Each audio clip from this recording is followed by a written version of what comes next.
Bonjour à tous, donc cette semaine, pour la seconde fois, nous allons parler de la thyroïde, donc l'hypothyroïdie.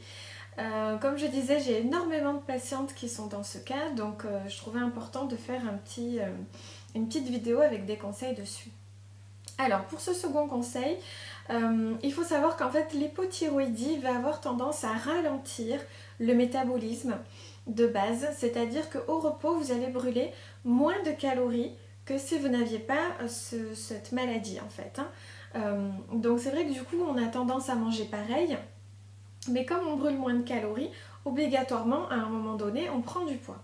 Puisque la balance énergétique n'est plus du tout équilibrée, il y a plus d'apports que de dépenses. Donc il y a prise de poids. Donc ce qu'il faut surtout, c'est rééquilibrer les repas, c'est-à-dire de faire 3 repas par jour pour bien répartir les apports caloriques sur la journée entière et non pas sur 2 repas par exemple pour les personnes qui ont tendance à sauter leur petit déjeuner. Donc très important, rééquilibrer les repas. Donc pour ça évidemment, il faut demander à une diététicienne pour ne pas faire n'importe quoi. Parce que sur internet on trouve n'importe quoi comme conseil. Donc évidemment, de faire appel à une diète pour vous aider. Déjà il faut savoir qu'au niveau du poids, si votre traitement thyroïdien n'est pas trouvé, c'est-à-dire que si vous êtes encore en cours de dosage, c'est pas la peine de commencer en fait un régime pour perdre du poids parce que ce sera beaucoup d'efforts pour peu de résultats. Tant que le traitement n'est pas trouvé, en fait, il vaut mieux attendre avant de faire le régime pour perdre du poids. Donc voilà, très important de rééquilibrer ses repas. Ensuite, deuxième conseil pour aujourd'hui, par rapport au fromage. Donc il faut savoir que les fromages à pâte dure, donc tous les fromages qu'on peut râper, comme le Cantal, le Comté, le Gruyère, ce sont les fromages les plus riches en calcium et en zinc.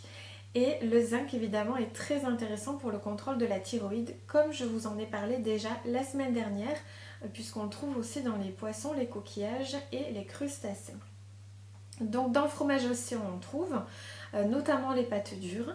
Cependant les pâtes dures sont aussi les fromages les plus gras, donc à faire attention au niveau de la quantité. Vous pouvez en avoir un petit peu tous les jours, mais faites attention à ne pas vous couper plusieurs tranches de fromage par repas. Limitez-vous à une portion à chaque prise, puisque les fromages les plus gras sont les fromages à pâte dure dans le sens où ils sont beaucoup plus concentrés en graisse puisqu'ils contiennent beaucoup moins d'eau que les fromages à pâte molle. Voilà. Donc pour aujourd'hui, très important de faire 3 repas par jour de façon équilibrée et le fromage, donc sachant que les pâtes dures sont plus riches en zinc que les pâtes molles, mais ils sont aussi plus gras, donc à faire attention au niveau des quantités. Et je vous retrouve la semaine prochaine pour la dernière vidéo sur ce thème. Passez une bonne semaine!